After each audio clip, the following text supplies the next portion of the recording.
Gaano kahirap yung ganyan sitwasyon na walang anak, walang asawa. Buti na lang, nandito pa yung nanay nyo, no? Naiyak.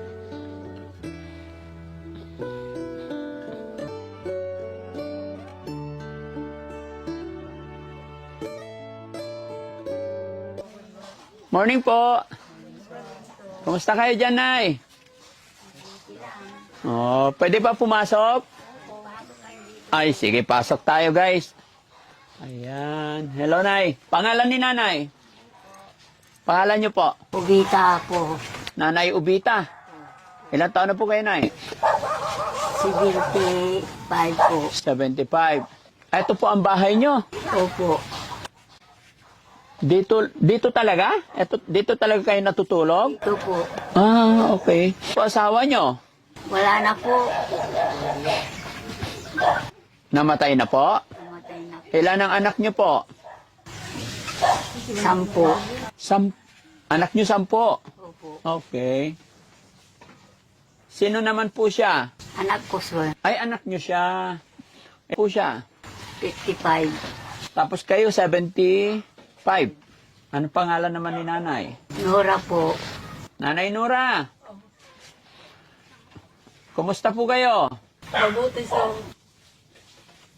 May asawa si Nanay. Wala na po. Dati may asawa. Dati may asawa, may anak na isa. Opo. Tapos pumunta dito sa bahay namin na kubo-kubo. Opo. Dito kami, mag-ina. Oo. O bakit nagpunta siya na dito? Kasi walang mag-aalaga sa kanya, sir. Bakit? Kasi may anak yung anak niya, Yung... hindi niya maaalagaan yung ina niya. Ba't umiiyak na si Nanay? Nanay Nora! Nandito po si Daddy Frankie. Kumusta po kayo? Mabuti po, sir. Ano nangyari kay Nanay Nora? Namulang ako, sir. Ay, nabulag kayo.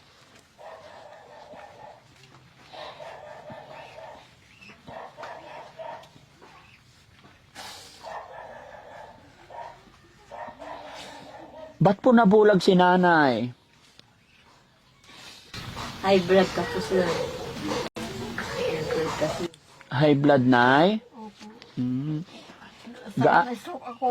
Na-stroke. Opo.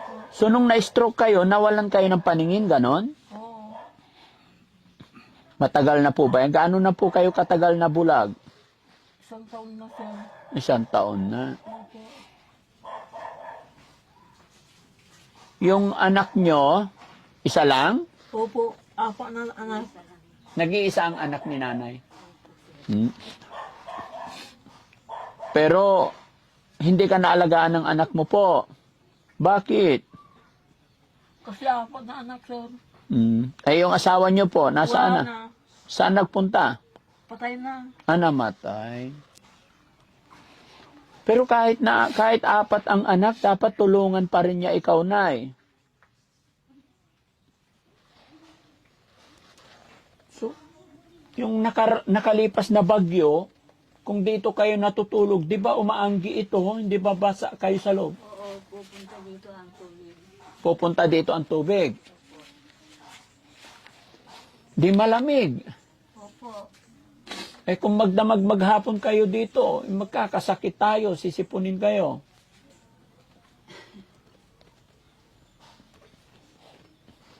Paano kayo nabubuhay ngayon dito, Nay? Ano yung source of income, pagkakakitaan nyo po? Wala po. Wala akong pagkakakitaan ngayon kasi nag-aalaga ako sa kanya. Sino bumubuhay sa inyo? Yung mga anak ko. Ah, okay. Binibigyan na kayo ng pagkain ng mga anak nyo. Opo. Yung mata ni Nanay, lumuluha. Ba't lumuluha yung mata ni Nanay? Ganito lang, sir.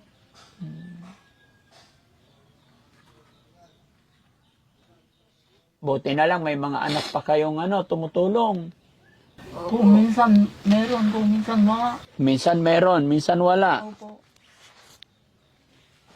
Nung malakas pa ikaw, Nay Nora, anong trabaho mo po? Nung hindi ka pa nabulag? Nagtitinda doon sa, karanderya doon sa pulo. Nasa karinderya kayo noon. Pero ngayon, wala na. Tagbulag na ako. Paano ngayon yan, Nay? Nabulag ka na. Gaano kahirap yung ganyan sitwasyon, Nay, na walang anak, walang asawa. Buti na lang, nandito pa yung nanay nyo, no? Iyak ng iyak. Opo, siyempre, hindi siya maalagaan ng anak niya. Dapat yung priority talaga mag-alaga yung anak, no? Sabihin natin mahirap ang buhay, pero magulang pa rin yan.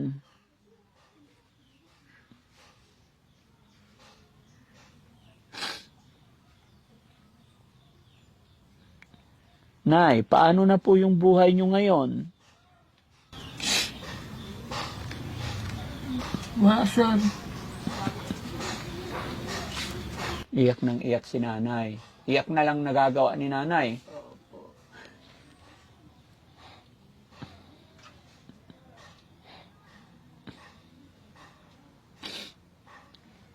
Buti na lang malakas pa yung nanay nyo. Ano po? 75 years old. Malakas pa. Ha?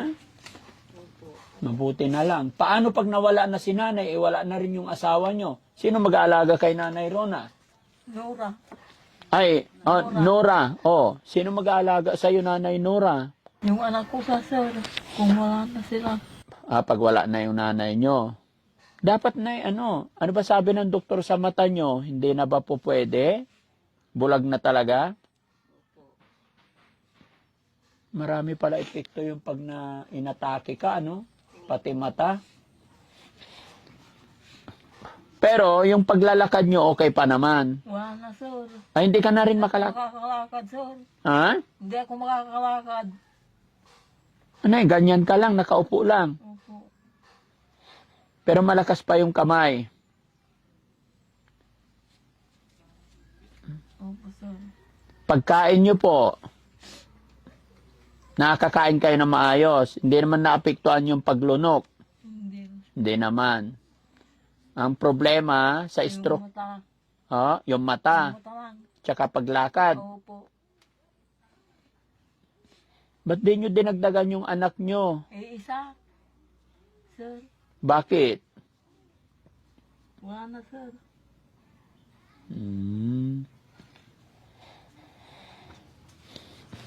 Na yung mga anak nyo po, sabi nyo anak nyo, ilan? 10. 10. Tapos pang ilan po siya? Panganay po. Siya panganay. Kaya lang, iisa lang anak niya. Opo. Sana nadagdagan para maraming anak siyang aagapay sa kanya, ano? Kagaya nyo, 10 yung anak nyo. Ngayon, yung mga anak nyo na lang tumutulong nagpapakain sa inyo. Opo. Pero matanong ko na kaano na po kayo katagal nakatira sa bahay na to? Mag 25 na po. 25 years, ganito po yung bahay? Opo. Mula noon hanggang ngayon? Opo. Ano bang trabaho ng asawa nyo noon? Driver po. Ng Truck. driver ng truck. Ang gravel. Ay, yung mga anak nyo ngayon ay anong trabaho? Driver po. Driver at saka helper. Driver helper. Namana na rin sa tatay nila. Opo.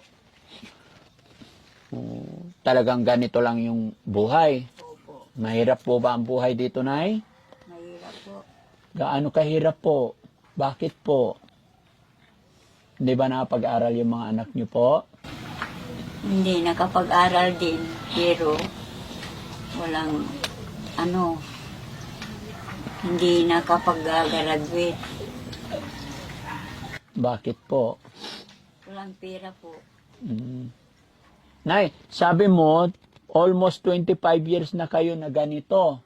Yung bahay nyo, ganito yung sitwasyon. Opo. So, nararamdaman ko po, Nay, na talagang mahirap. No? Mahirap po. Mahirap. So, nagkasya dito yung anak nyo na 10? Opo. Nakakabilib naman. No? Paano nagsosupport yung mga anak ninyo? Binibigyan kayo ng mga pera, ganun? O bigas na ang dadating dito? Bigas na po. Bigas na. Kung minsan bigyan na kami ng ibili ng ulam, gano'n. Mm-mm. Pero si Nanay Nora, dito lang talaga, hindi na nakakaalis. Hindi na. Pero sana man lang yung bahay nyo nadingdingan or naitaas ng konti, ano? Opo. Oy, bakit po? Hindi nagawa. Ay, ang dami yung anak. Kasi maraming anak. Hindi nagawa. Nanay Ubita, no? Nanay Ubita, ako po si Daddy Frankie, siya po si Aling Rochelle. May mga tao lang po na nagsabi sa amin, nagsumbong sila tungkol po sa inyong mga kalagayan dito. Sana po makabalik pa kami dito para mapagdala ng tulong. Oo. At wag po kayong mag-alala, nararamdaman ko po yung hirap ng buhay ninyo, lalong-lalo na kay Nanay Nora. Nora, sir. Oh, Nanay Nora, nakabidyo po kami. Mapapanood ito ng mga kababayan natin. No? Gaya ng sinabi ko, may nagsabi lang sa inyong kalagayan kaya po nandito, kaya tinignan namin kayo. Nay Ubita, lalapit ako sa iyo gaya ng aking sinabi. Nay, baka may gusto kang sabihin, ipanawagan. Wala kaming kainin. At saka pira, bigas. Wala kayong kainin. Opo. So ano gusto mong sabihin sa mga taong makakapanood? Anong panawagan mo? Baka may panawagan ka po ba? Gusto ko bigyan daw ako. Saka bigyan ako ng pera. Ganun. Sige Nay, sana may makapanood ng video natin, no? Para matulungan nila tayo, no? Opo. Okay. Bandam, pakuha ng Bandam? Isang sakong bigas doon. Oo. Dali. Yan, para may pansaing sila. Kasi sabi ni Nanay, kailangan nila dito bigas. Importante yung bigas. Ano, Nay? Opo. Ano po inulam nyo kanina tanghalian, Nay? Silis po. Pilis. Wala kaming pabiling ulam. Wala kayong pambiling ulam. Opo, sir. Ilang pilis ang niluto nyo? Isa. Ilang kayong kumain sa isang... Dalawa. Dalawa kayo, naghati kayo ni Nanay. Sino nagluto, Nay? Kayo po. Ako po. Buti nakapagluto pa kayo. Opo. Eh mamayang gabi, ano naman ang ulam? Wala. Wala naman. Wala. Saka bigas, wala. Hindi, may mga anak naman po kayo. Pag minsan, sir, mayroon. Pag minsan, wala. Anong gagawin ninyo dito pag walang nagbigay, walang bigas? Kagaya mamayang gabi, paano yan? O dito na lang kami matutulog. Ay, pwede ba matulog ng gutom? Mahirap yon. Oo, pag wala. Oh, Pag wala, sir, hindi matulog na. matulog na lang. Opo.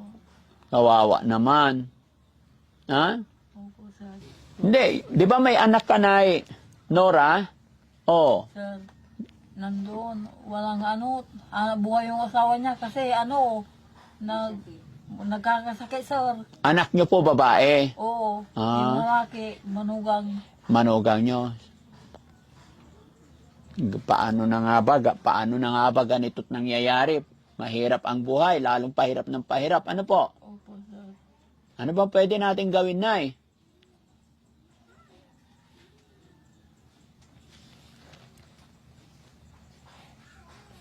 Ano, bata pa si Nanay, nawalan ng paningin, nakakaawa. 55. Ah, 55. 55. Maagang nabulag, Kasi sir, na-stroke. na-stroke. Okay. Sige, Nay, may dala akong bigas dyan. Sana makatulong sa inyo. Wala kayong bigas dito? Saan ang bigas nyo po? Wala na, sir. As in, wala talaga. Opo. Wala na dyan, oh. Wala na. Ayun ang lagayan. Patingin. Wala. Tingnan na. Patingin, honey. Buksan mo nga, han. Wala na nga. Ay, wala. Walang laman. Wala nang laman. Wala nang iluto. Wala nang iluto. Opo, sir. Di na tayo kakain. Hindi na, sir. Tiisin na lang natin yung gutom. Oh, Hindi naman siguro kayo matitiis ng mga anak nyo. Eh kung 10 sila. Hindi Ta- kung wala. mayroong magbigay ng kanin, saka ulam, gano'n. Parang dinadalhan na lang kayo ng pagkain dito. Yung lutong pagkain na lang. Opo. Okay. Sige, tayin natin yung bigas. And thank you, Onay. Ito, isang sakong bigas para sana makatulong po, ano? Nay, lipat ka dito, Nay. Tabihan mo yung anak mo. Nay, anong masasabi ni Nanay at nakatanggap po kayo ng isang sakong bigas ngayon? Maraming salamat sa binigay ng bigas. Oh. Si Nanay Nora naman. Nay Nora, sir. dito ako. Nakikita mo ako? Ay, hindi. May tanong ako sa iyo, Nay. Nay Nora, gaano po kahirap yung mawalan ng paningin? Kasi masakit ang mata ko, sir. Opo, gaano po kahirap yung taong mawalan ng paningin? Matagal na. Mahirap. Mahirap, sir. Yung walang paningin. Mas mabuti pa yung meron. Opo. So, gaano kahirap yung pinagdadaanan mo, Nanay, na ganyan, hirap maglakad tapos walang paningin? Mahirap, sir. Sige, Nay, laban lang po tayo, ano? Huwag po mawalan ng pag-asa. Opo, sir. Mag-pray lang po tayo. No? Tsaka sana hindi ka pabayaan ng anak mo. Opo, sir. Sana kunin ka niya. Kasi si Nanay, oh, matanda na. Wala na rin. Mga kapatid nyo na lang nagbibigay-bigay sa inyo. Pag minsan may iluto, pag minsan wala. Sige. Nay, bukod sa bigas, may ibibigay din po si Aling Rochelle sa inyo. Ang aking asawa, ano? O, honey, bigay mo kay Nanay. Bili nyo ng ulam po. No?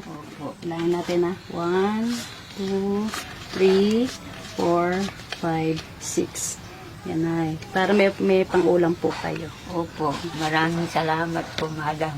Yes po. Wala pong ano man. Ingat po kayo, Nay. Pagpasensyahan nyo na po, ano? At ipag-pray lang natin, Nay. Sana makabalik kami dito para mas makatulong pa kami. Sana makabalik kayo dito, sir. Opo, may awa ang Diyos. Parang may magbigay sa amin. Opo. Masaya ka ba, Nay, na nakapasyal dito ang Team Daddy Frankie? Masayang masaya. Masayang masaya. Kilala niyo po ba si Daddy Frankie? Opo.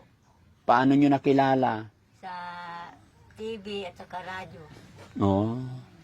Ano po, paano niyo sila kakilala? Napapanood niyo ba? Ano pa ba yung nakikita niyo sa kanila?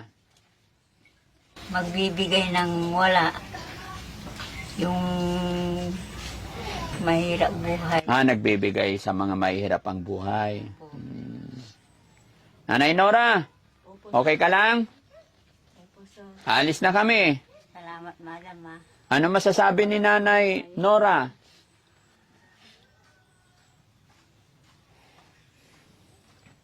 Hindi talaga mapagsalita, no? Si Nanay. Hindi mapagsalita ng kanyang nararamdaman. Iyak-iyak na lang, no? Dinadaan na lang ni Nanay sa iyak. Kaya mo yan, Nay. Laban lang. Ano po? Yun, mga kababayan, ito po yung sitwasyon, ito po yung kalagayan nila. Napakaliit na bahay. Ito nyo yung mga dingding, mga lumang sakot, lumang tolda lamang po ang nagsisilbing panangga nila sa hangin, sa ulan. Opo. Pero gaano ba kahirap ang manirahan dito at puro sako na lang.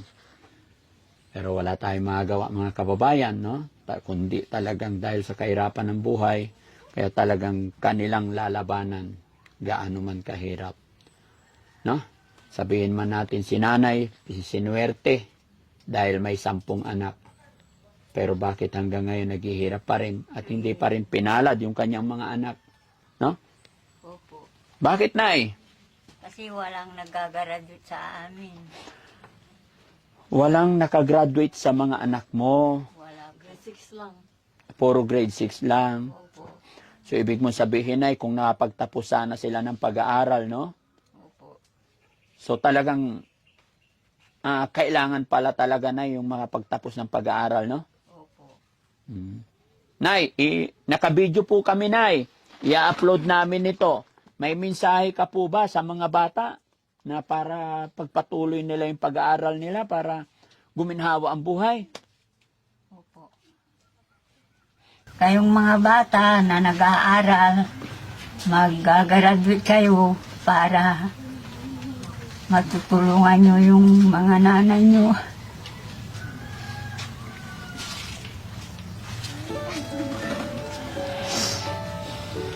Matutulungan nyo yung mga nanay nyo.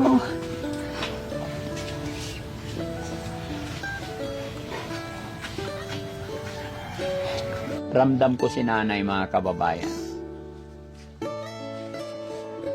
Kumbaga nakukuha ko yung ibig niyang sabihin. Bagamat hindi niya masabi lahat, pero naintindihan ko siya.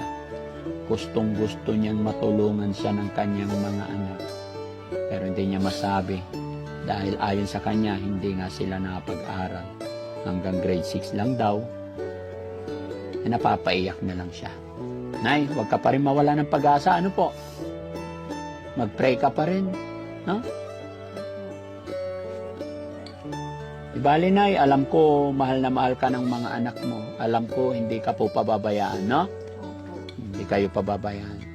Okay, honey? Okay ka na? Ayan. Ay, nanay. Ha? Naiyak ako. Umiiyak ka kay nanay. Sige na. Kaya mo yan, nay. Pray lang po kayo. Kakayanin. Sige, Nay, maraming salamat po. God bless po. Sige. Umiiyak si Nanay Nora. Nanay Nora, ba't ka umiiyak? Iyak na lang. Bili kayo ng ulam, Nay, para hindi puro pelis ang kinakain nyo, ha? Pabili kayo dyan kung sino pwede nyong utusan, mga anak nyo. Sige po, maraming salamat po. Salamat, Mada. Okay.